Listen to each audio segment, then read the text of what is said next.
Olá, meus alunos, tudo bem com vocês? Espero que sim, que todos estejam bem, com bastante saúde. Na aula de hoje, a professora vai dar uma revisão sobre todos os nossos conteúdos que nós trabalhamos desde o nosso primeiro dia de aula, porque o nosso simulado está aí batendo na porta, né? Então a professora vai fazer um apanhado dos pontos principais de todos os assuntos que nós conversamos desde lá do mês de fevereiro, né? Ixi, já faz muito tempo. Então o nosso primeiro assunto foi falar sobre o historiador e o que ele tem a ver ou o que ele tem em comum com os detetives. Lembram, gente? A gente falou de Sherlock Holmes e leu sobre Sherlock Holmes e vocês já estavam cansados sobre tudo isso. Então, bom, o historiador, ele sempre busca responder algumas perguntas, né? Olha lá, ó, o porquê, como, onde, quando, quem. Então, ele tem esse faro investigativo, né? Por isso que ele é comparado com um investigador. Aí, ó, porque ele sempre fica se questionando, querendo saber mais para desvendar o que tá ali naquele momento. Às vezes ele só tem um vestígio, ele só tem uma pista e aí ele tem que ir trabalhando e montando todo esse quebra-cabeça, né? Ele analisa, ele se dedica então à análise desses documentos para reconstruir o passado e interpretar os conhecimentos produzidos pelos grupos humanos. Então, o historiador vai montando todo esse quebra-cabeça para que ele possa então reconstruir ou tentar estar ali passando pelo menos uma noção de como aquelas pessoas viveram, aquele grupo esteve ali naquela localidade, né? Então, o historiador, ele se baseia em fontes históricas. E aí nós vimos, vocês trouxeram das casas de vocês vários exemplos de fontes históricas. Então, o que são fontes históricas? Fontes históricas são documentos, vestígios, relatos deixados pelo homem ao longo do tempo, né? Essas fontes históricas podem ser escritas ou não escritas e podem também ser orais, que está dentro do não escrita. Então vamos lá lembrar quais são as fontes escritas?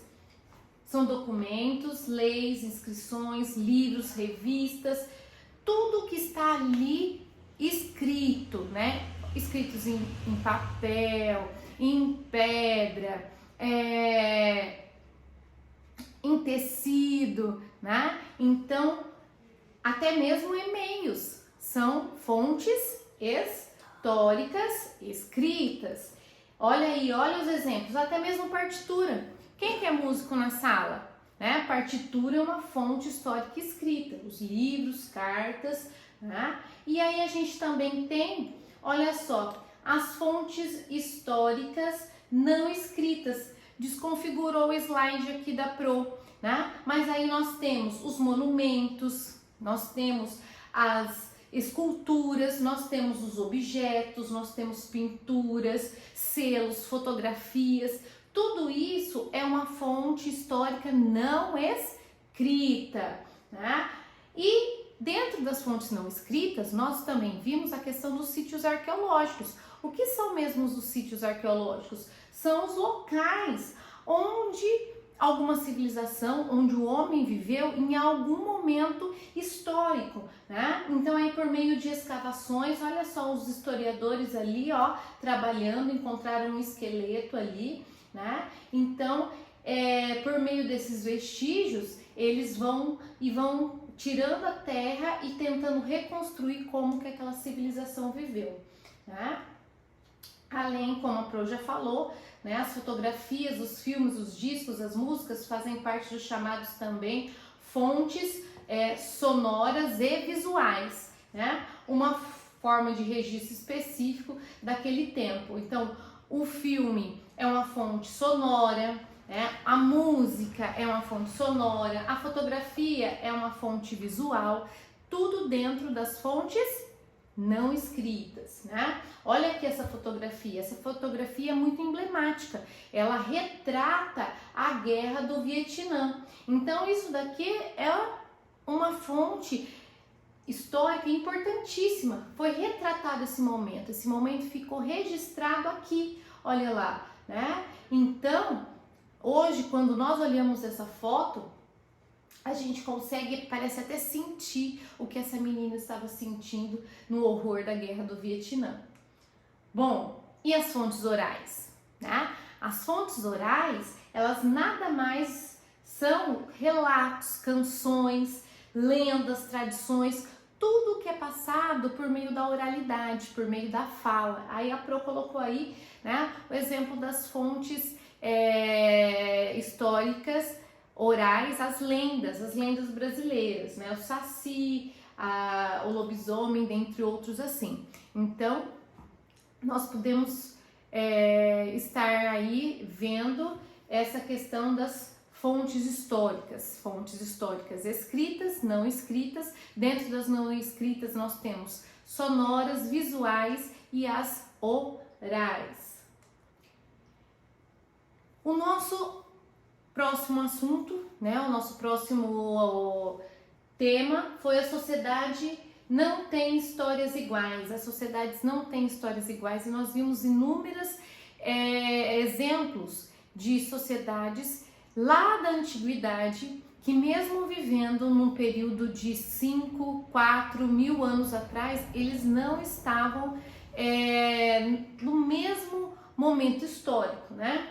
Então, à medida que os grupos humanos foram se espalhando, né, saíram lá da África e eles começaram a andar, a migrar por todo o globo terrestre, eles começaram a desenvolver uma cultura diferente, um modo de vida diferente, né, uma linguagem, um idioma, técnicas, né, que os diferenciavam, né? Então a gente vai começar a ver então aqui os povos lá da Mesopotâmia.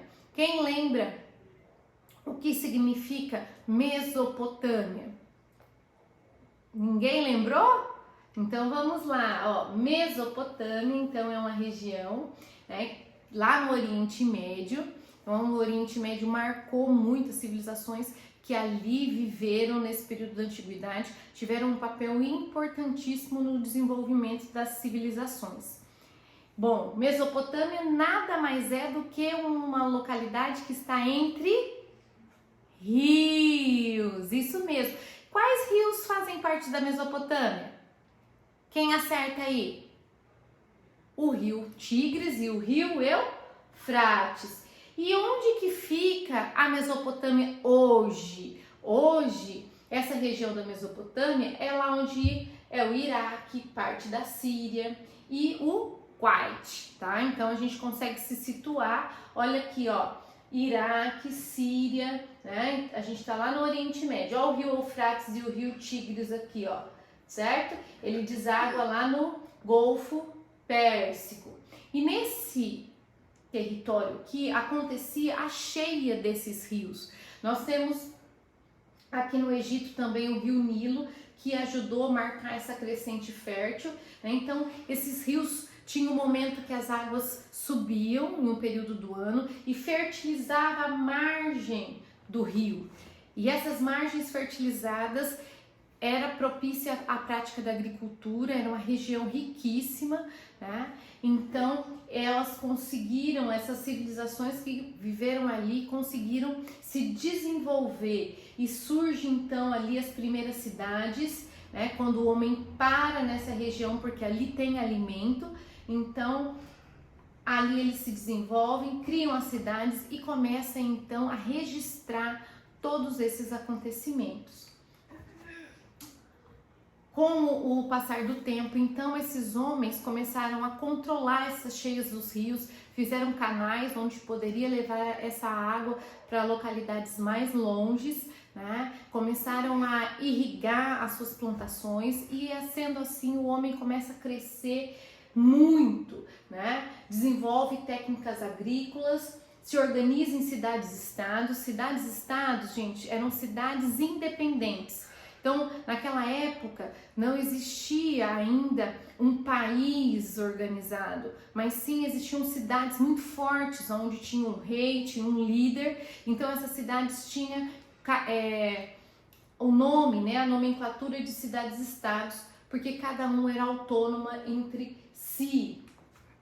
Então, nessa região da Mesopotâmia, nós tivemos vários povos que viveram ali, né? Então, nós tivemos os sumérios, os babilônicos, os assírios e os caldeus. Aí, nos mapinhas, a gente pode ver, então, aonde cada povo viveu nesse período. Alguns viveram na mesma época, outros foram conquistados, incorporando, né, o próximo povo, né? E assim foi. Nessa região, as principais cidades da Mesopotâmia, a gente tem então a cidade de Ur, Uruk e Lagash, né? Essas cidades se tornaram grandes centros econômicos da época, com construções que as ruínas existem até hoje. Na apostila de vocês têm um templo da cidade de Ur lá, então para que vocês vejam a grandiosidade dessas cidades naquele período, né? Então, os sumérios, esse povo sumérios que, olha só, gente, eles viveram de 3.500 anos antes de Cristo até 2.300 anos, ó, faz muito tempo, né? E esse povo, ele começou a desenvolver a escrita, desenvolver os números, então a gente precisa gravar isso. Quem foram os sumérios, né? Então, vocês lembrem aí dos sumérios, que o povo que começou a desenvolver a escrita, desenvolver os números, né? Então, eles desenvolveram que tipo de escrita? A escrita cuneiforme, olha lá, escrita cuneiforme. Então, eles escreviam, essa é a cunha, tá? Isso aqui que chama cunha. Então, essa cunha aqui, eles faziam esses riscos em argila ou em pedra, e aqui ficava registrado então as informações que eles tinham como principal, né? No início, a escrita então surgiu para registrar a quantidade de animais, a quantidade de colheitas, né? A produção que tinha sido naquele ano, e mais tarde começou então a ser usada para registrar os feitos dos grandes reis. Então, para deixar lá a lei, né, que um rei fez, os feitos, então tudo era registrado. E também foi nessa região que começou então o desenvolvimento, né, da roda. E o que essa roda ajudou no desenvolvimento da humanidade? Inúmeras coisas, né, gente? O que a gente consegue fazer hoje sem ter um círculo ali relacionado, né? Então, possibilitou o homem transportar mais coisas, né? O invento de carros, que possibilitava o deslocamento com maior facilidade, né? A comunicação, e dentre muitos outros, a roda foi de suma importância para o desenvolvimento do homem. Outra civilização. De quem vocês lembram quando a gente fala do Egito? Quero ver quem lembrou do cara. A Pro vai mostrar para vocês, né? Então, o Egito antigo, né? O Egito também teve a bênção de um rio. A Pro mostrou lá para vocês agora há pouco. Qual é o rio do Egito? O rio Nilo. O rio Nilo. O rio Nilo também enchia, transbordava, né? Fertilizava as terras. Então teve um escritor que falou assim que o Nilo era a dádiva do Egito, né? E de tão importante que esse rio foi para os egípcios, né? Então aí a gente tem aí uma imagem lá do território do Egito. Então, quando a gente pensa no Egito, o que vem muito na nossa mente? As pirâmides, né? Então, as pirâmides é um símbolo do governo dos faraós, os homens poderosos daquela época, né? Aqui a gente tem, então, o Vale dos Reis, e ali tem muitos estudos, porque tem muitas pirâmides, onde retrata, então, como a sociedade egípcia viveu naquela época.